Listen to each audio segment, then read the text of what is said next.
ఈ రోజే ఆదివారం తొలి ఏకాదశి పండుగ ఎంతో పవిత్రమైనటువంటి రోజు. ఈ రోజున మీరు రాత్రి 12 గంటల లోపు ఉప్పుతో రహస్యంగా ఈ చిన్న పరిహారం చేస్తే చాలు. మీకున్నటువంటి ప్రతి సమస్య నుంచి, ప్రతి కష్టం నుంచి, ప్రతి బాధ నుంచి, అలాగే ఏదైనా అప్పు ఉన్నా కూడా అలాంటి అప్పుల సమస్యల నుంచి, ఆర్థిక సమస్యల నుంచి అన్నింటి నుంచి కూడా బయటపడేస్తుంది ఈ యొక్క ఉప్పు పరిహారం. కాబట్టి ఈ రోజున రాత్రి 12 లోపు తప్పకుండా ఈ ఉప్పు పరిహారం చేసుకొని మీకున్నటువంటి అన్ని రకాల సమస్యల నుంచి బయటపడండి. ఉప్పు అనేది ఎంత శక్తివంతమైనదో అందరికీ తెలిసినటువంటి విషయమే. ఉప్పు మనకేంటంటే సాక్షాత్తు లక్ష్మీదేవి రూపం. సముద్ర గర్భం నుంచి ఈ ఉప్పు అనేది పుడుతుంది కాబట్టి ఉప్పుకు మన యొక్క కష్టాన్ని, అప్పులని, బాధలను, ఆర్థిక సమస్యలను అన్నింటినీ కూడా తొలగించేటటువంటి శక్తి ఈ ఉప్పుకు ఉంది. ఉప్పు ఏంటంటే నిప్పు లాంటి సమస్యలను, అలాగే అప్పులతో బాధపడి ఎంతమందో అల్లాడిపోతూ ఉంటారు. ఇలాంటి అప్పుల సమస్యలను తీర్చేయటానికి ఒక్క మాటలో చెప్పాలంటే కోట్ల రూపాయల అప్పు ఉన్నా సరే కొన్ని క్షణాల్లో తీరేటటువంటి మార్గాన్ని ఈ ఉప్పు పరిహారం అనేది చూపిస్తూ ఉంటుందన్నమాట. కాబట్టి ఉప్పు అంటే ఏముందలే అని చెప్పేసేసి పొరపాటును కూడా అనుకోవద్దండి. ఈ రోజున మీరు ఉప్పు ప్యాకెట్ని ఇంటికి తీసుకొచ్చుకున్నా కూడా ఆ రూపంలో లక్ష్మీదేవి మీ ఇంటి లోపలికి అడుగు పెడుతుందన్నమాట. సముద్రం అంటేనే లక్ష్మీదేవి, లక్ష్మీదేవి అంటేనే ఉప్పు. ఇలా మనకి ఉప్పుకు, డబ్బుకు, లక్ష్మీదేవికి ఎంతో దగ్గర సంబంధం అనేది ఉంటుంది. ఇది కొన్ని నియమాలతో చేయాల్సి ఉంటుంది. కాబట్టి వీడియోని ఎక్కడ స్కిప్ చేయకుండా చివరి వరకు విని అలాగే ఒక లైక్ ఇచ్చి సపోర్ట్ చేయండి. ఈ రోజున ఆదివారంతో మనకేంటంటే ఈ తొలి ఏకాదశి పండుగ వచ్చిందనమాట. ఈ తొలి ఏకాదశి ముఖ్యంగా మనకేంటంటే విష్ణుమూర్తి అలాగే లక్ష్మీదేవికి ప్రత్యేకంగా ఈ రోజున పూజలు చేస్తూ ఉంటారు. అలాగే ఈ రోజున వెంకటేశ్వర స్వామిని కూడా పూజిస్తూ ఉంటారనమాట. ఎవరైతే నియమ నిష్టలతోటి చక్కగా విష్ణుమూర్తి, లక్ష్మీదేవికి అలాగే వెంకటేశ్వర స్వామికి పూజలు చేస్తూ ఉంటారో అలాంటి వారందరికి కూడా అఖండ రాజయోగం సిద్ధిస్తుంది. కాబట్టి చక్కగా ఏంటంటే ఉదయాన్నే లేచి, అంటే సూర్యోదయానికి ముందుగానే నిద్ర లేచి ఇల్లంతా కూడా శుభ్రం చేసుకోవటము, అలాగే గుమ్మం బయట కూడా చక్కగా కడుక్కొని నీటితోటి ముగ్గు వేసుకోవటం, పసుపు కుంకుమలు చల్లుకోవటము, అలాగే ఇంటి లోపల కూడా నీటిలో కాస్తంత రాళ్ల ఉప్పును వేసి ఇల్లంతా శుభ్రం చేసుకోవటం వలన మన ఇంట్లో ఏదన్నా కంటికి కనపడని నకారాత్మక శక్తులు ఉన్నా కూడా తొలగిపోతాయన్నమాట. అలాగే ప్రతి ఒక్కరూ కూడా ఇంట్లో అందరూ తప్పనిసరిగా తలస్నానం అనేది చేయాలన్నమాట. మీరు స్నానం చేసేటప్పుడు కూడా స్నానం చేసేటటువంటి నీటిలో రేగి ఆకులను కానీ లేదా వేప ఆకులను కానీ అలాగే కాస్తంత రాళ్ల ఉప్పునైనా సరే మీరు వేసుకొని తలస్నానం గనక చేసినట్లయితే మీకున్నటువంటి కష్టాలన్నీ కూడా తొలగిపోతాయన్నమాట. అలాగే చక్కగా స్నానం చేసుకున్న తర్వాత ఈ రోజున పసుపు రంగు బట్టలు ధరించుకోవటం వలన మీకు బాగా కలిసి వస్తుంది. ఎందుకంటే విష్ణుమూర్తికి పసుపు రంగు అంటే ఎంతో ప్రీతికరం కాబట్టి. అలాగే ఇలాంటివన్నీ చేసుకున్న తర్వాత మీరు ఇంటి గుమ్మానికి కూడా మామిడి ఆకులు, అంటే మామిడి తోరణాలు కట్టుకోండి. అలా కట్టుకోవటం వల్ల ఏంటంటే మీ ఇంట్లోకి ముక్కోటి దేవతలు అడుగు పెడతారనమాట. ఇంకా గుమ్మానికి, గడపకు కూడా చక్కగా పసుపు రాసి కుంకుమ బొట్లతో అలంకరణ చేసి చక్కగా ముగ్గులు వేసుకోవటం వలన మీకు బాగా కలిసి రావటానికి అవకాశం అనేది ఉంటుంది. గడప అంటే లక్ష్మీదేవి రూపం కాబట్టి గడపను చక్కగా మనం అలంకరణ చేసుకోవటం వలన ఆ ఇంట్లోకి లక్ష్మీదేవి అడుగు పెట్టడానికి ఇష్టపడుతూ ఉంటుందన్నమాట. అలాగే ఆడవారు కూడా పసుపు రంగు చీర కట్టుకున్న తర్వాత ఏంటంటే మీరు నలుపు రంగు ఎక్కడా కూడా పొరపాటును కూడా కలవకుండా చూసుకోండి. నలుపు రంగు ఏంటంటే ఈ రోజున చాలా రకాలైనటువంటి ఇబ్బందుల పాలు చేస్తుందన్నమాట. అలాగే మాంసాహారం అనేది కూడా పొరపాటున వండకూడదు, తినకూడదు. చక్కగా ఆడవారు ఉతికిన బట్టలు ధరించి కాళ్ళకు పసుపు రాసుకోవటము, కుంకుమ బొట్లు పెట్టుకోవటం, చక్కగా తల్లో పూలు పెట్టుకోవటము, మట్టి గాజులు వేసుకోవటము, ఇలాంటివన్నీ చేయటం వలన మీకు బాగా కలిసి వస్తుందన్నమాట. అలాగే చాలామంది కూడా ఏంటంటే మనకి చాలా రకాల సమస్యలతో, అంటే డబ్బు పరంగా అసలు కలిసి రావటం లేదు, ఏం చేస్తే మన ఈ సమస్యలు బయటపడతాయి అని చెప్పేసేసి మనం ప్రత్యేకంగా వెంకటేశ్వర స్వామికి కూడా మనకున్న ఆర్థిక సమస్యల నుంచి చెప్పుకుంటూ ఉంటామన్నమాట. శనివారం రోజున ఈ తొలి ఏకాదశి రోజున ఏంటంటే ఈ వెంకటేశ్వర స్వామికి కూడా పూజించుకోవటం అనేది చాలా మంచిదండి. విష్ణుమూర్తి, లక్ష్మీనారాయణుల చిత్రపటంతో పాటుగా వెంకటేశ్వర స్వామికి కూడా మీరు గంధము, కుంకుమ అలాగే పుష్పాలతోటి అలంకరణ చేసేసి తులసి దళాలను లేదా తులసి మాలలను మీరు సమర్పించి చక్కగా ఈ రోజున గనక మీరు దీపారాధన చేసుకున్నట్లయితే మీకు ఎంతటి కష్టం ఉన్నా కూడా తీరిపోతుందన్నమాట. అలాగే ఈ రోజున మీరు పిండి దీపం వెలిగించుకున్నా కూడా వెంకటేశ్వర స్వామి ముందల మీకున్న ప్రతి సమస్య కూడా తీరిపోతుందని చెప్పుకోవచ్చు అనమాట. ఇంకా మీకు అవకాశం కుదిరితే నెయ్యితో, అంటే ఆవు నేతితో నెయ్యితో దీపారాధన చేయండి. అలా చేయటం వలన వెంకటేశ్వర స్వామి యొక్క అనుగ్రహము, లక్ష్మీనారాయణుల యొక్క ఆశీస్సులు కూడా ఎప్పుడూ కూడా మీకు ఉంటాయని చెప్పుకోవచ్చు అనమాట. ఎందుకంటే ఆవు నెయ్యితో దీపం అనేది మనకున్న ఆర్థిక సమస్యలను తీసేయడానికి చాలా బాగా ఉపయోగపడుతుంది. ఇంటి పరంగా కూడా మనకు బాగా కలిసి రావటానికి కూడా చాలా అద్భుతంగా ఉపయోగపడుతుందన్నమాట. కాబట్టి తప్పనిసరిగా ఇలాంటి చిన్న నియమాలు పాటించండి. తులసి దళాలను కూడా తప్పకుండా సమర్పించండి. ఎందుకంటే విష్ణుమూర్తి అలంకరణ ప్రియుడు. అలాగే వెంకటేశ్వర స్వామి కూడా అంటే ఏడుకొండల వారికి కూడా తులసి దళాలు అంటే ఎంతో ఇష్టము. విష్ణుమూర్తికి కూడా ఎంతో ఇష్టం అనమాట. అలాగే ఈ రోజున మనకి పండగలో ముఖ్యమైనటువంటి స్పెషల్ ఏంటంటే పేలపిండి అనమాట. కాబట్టి ఈ పేలపిండిని కూడా నైవేద్యంగా సమర్పించి ఇంట్లో వారందరూ కూడా ప్రసాదంగా స్వీకరించాలన్నమాట. ఇలాంటి చిన్న నియమాలు ఆచరించడం వలన మీకు ఆయువు, ఆరోగ్యము అన్ని రకాలుగా సిద్ధిస్తాయి. కాబట్టి ఇలాంటి చిన్న నియమాలు తప్పనిసరిగా ఆచరించండి. ఇంట్లో పాలు పొంగించండి. పాలతో చేసినటువంటి పాయసాన్ని కూడా నైవేద్యంగా సమర్పించండి. చక్కగా స్వామివారికి పూజ చేసుకునేటప్పుడు విష్ణుమూర్తి, లక్ష్మీదేవికి పూజ చేసుకుంటారు కదా, అప్పుడు ఓం నమో భగవతే వాసుదేవాయ అనేటటువంటి మంత్రాన్ని కూడా మీరు జపించడం వలన మీరు అంటే పూజ చేసేటప్పుడు చక్కగా ఆ మంత్రాన్ని చెప్పుకోండి. 11 సార్లైనా లేదా 3 సార్లైనా 5 సార్లైనా అలా చెప్పుకోవటం వలన మీకు బాగా కలిసి వస్తుందన్నమాట. తర్వాత సాంబ్రాణి పొగను కూడా వేసి కొబ్బరికాయ కొట్టుకోవటము. అలాగే మీరేంటంటే హారతి కర్పూరం, పచ్చ కర్పూరంతో హారతి ఇవ్వండి. ఎందుకంటే విష్ణుమూర్తికి పచ్చ కర్పూరం అంటే ఎంతో ఇష్టము, వెంకటేశ్వర స్వామికి కూడా పచ్చ కర్పూరం అంటే ఎంతో ఇష్టం. కాబట్టి అలా పచ్చ కర్పూరంతో హారతి ఇవ్వండి. ఇలా చేయటం వలన మీకు ఆర్థికంగా బాగా కలిసి రావటానికి అవకాశం అనేది ఉంటుందన్నమాట. కాబట్టి ఇలాంటి చిన్న చిన్న నియమాలు ఏంటంటే మీకు మీరు చేసేటటువంటి ప్రతి పూజకు కూడా బాగా ఉపయోగపడతాయి. మీకున్నటువంటి ప్రతి మానసిక సమస్యను కూడా తీసివేస్తాయి అన్నమాట.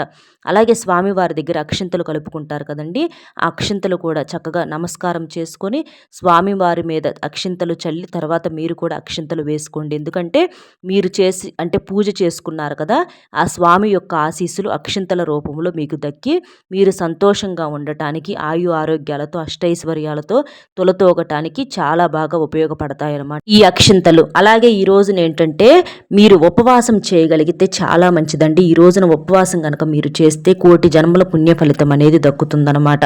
మీకు శక్తి ఉండి మీకు ఆరోగ్యం బాగా సహకరిస్తుంది అని అనుకున్న వాళ్ళు తప్పనిసరిగా ఉపవాసం చేయండి. ఒకవేళ చేయలేము అనుకున్న వారు పాలు పండ్లు తీసుకొనైనా సరే మీరు ఉపవాసం చేయటం వల్ల మీకు బాగా కలిసి రావడానికి అవకాశం అనేది ఉంటుంది. ఉపవాసం చేయని వారైనా సరే మాంసాహారం అనేది ఎట్టి పరిస్థితుల్లో తినకూడదు, వండకూడదు. కోడిగుడ్డు కూడా తినకూడదు. కోడిగుడ్డు కూడా మనకు మాంసాహారంతో సమానం కాబట్టి గుడ్డు కూడా మనం తినకూడదని చెప్పుకోవచ్చు అనమాట. అలాగే ఈ రోజున ఆడవారు పొరపాటును కూడా మధ్యాహ్నం పూట అంటే నిద్రపోతూ ఉంటారు కదండి పనులైన తర్వాత, అలాగ పొరపాటును కూడా నిద్రపోకూడదు అనమాట. పూజ చేసుకుంటారు కాబట్టి మంచం మీద కూడా కూర్చోకూడదు. ఇలాంటి చిన్న నియమాలు అనేవి ఆచరిస్తూ ఉండాలన్నమాట. అలాగే మీకేంటంటే పేలపిండిని అలాగే కొబ్బరి ముక్కలు ఇలాంటివన్నీ కూడా స్వామివారి ముందల పెడుతూ ఉంటారు కదండి, ఆ నైవేద్యాన్ని మీరేంటంటే మీరు స్వీకరించి తర్వాత బయట ఎవరికన్నా కూడా మీరు ప్రసాదంగా పెట్టడం వల్ల మీకు బాగా కలిసి వస్తుందని చెప్పుకోవచ్చు అనమాట. ఇలా చక్కగా మనం ఏంటంటే స్నాన కార్యక్రమాలన్నీ పూర్తి చేసుకొని నియమనిష్టలతో ఇప్పుడు మనం చెప్పుకున్నవన్నీ కూడా చేసుకోవాలన్నమాట. ఎందుకంటే మనం ఎప్పుడైనా సరే దైవానికి ఒక పూజ చేసేటప్పుడు మనం శుద్ధిగా ఎంత నియమాలతో చేసుకుంటే మనకు అంత బాగా కలిసి వస్తుంది. తెలిసి తెలియక చేసేటటువంటి చిన్న చిన్న పొరపాట్ల వల్ల మనం ఇబ్బందులు పాలయ్యే అవకాశం అనేది ఉంటుందన్నమాట. ఇక ఈరోజు రాత్రి 12 గంటల లోపు మీరు ఈ ఉప్పు పరిహారం అనేది మీ యొక్క తలరాతనే మారుస్తుందని చెప్పుకోవచ్చు. ఒక్క మాటలో చెప్పాలంటే బిచ్చగాడును సైతం కుబేరుడుగా మారుస్తుంది ఈ ఉప్పు పరిహారం. మీకు ఈ పరిహారం అనేది సాయంత్రం సంధ్యా సమయం నుంచి అంటే 6 గంటల సమయం నుంచి ఈ పరిహారం మీరు రాత్రి 12 గంటల లోపు వరకు చేసుకోవచ్చు. ఎందుకంటే లక్ష్మీదేవి సంచరించే సమయం భూలోకాన, అలాగే చెడు శక్తులు కూడా తిరుగుతూ ఉంటాయి. అలాంటి చెడును తీసేసుకోవటానికి ఈ సమయం అనేది మనకు బాగా సిద్ధిస్తుంది అనమాట. కాబట్టి సాయంత్రం సమయంలోని ఈ పరిహారం అనేది చేసుకోండి.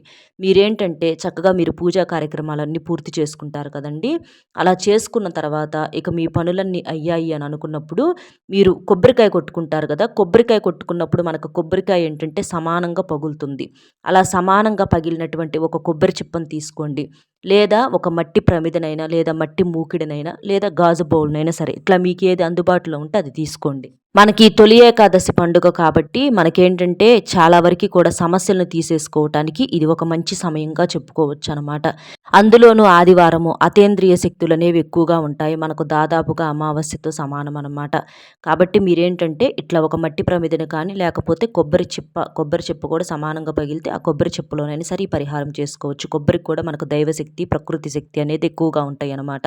కాబట్టి అలా తీసేసుకొని మీరేం చేస్తారంటే మీకేది అందుబాటులో లేకపోతే గాజు బౌల్ అయినా తీసుకోవచ్చండి. అంతేగాని స్టీలు, ప్లాస్టిక్ ఇలాంటివి మాత్రం వాడుకోకూడదనమాట. ఇది గుర్తుపెట్టుకోండి. అలా తీసేసుకొని ఆ బౌల్‌లో ఏంటంటే ఒక గుప్పెడు ఉప్పును పోసుకోండి. పోసుకున్న తర్వాత చిటికెడంత పసుపు, చిటికెడంత కుంకుమ, అలాగే ఒక రూ. 5 బిళ్ళ, 2 పువ్వున్నటువంటి లవంగాలు ఇవన్నీ కూడా అందులో పెట్టేసేసేయండి.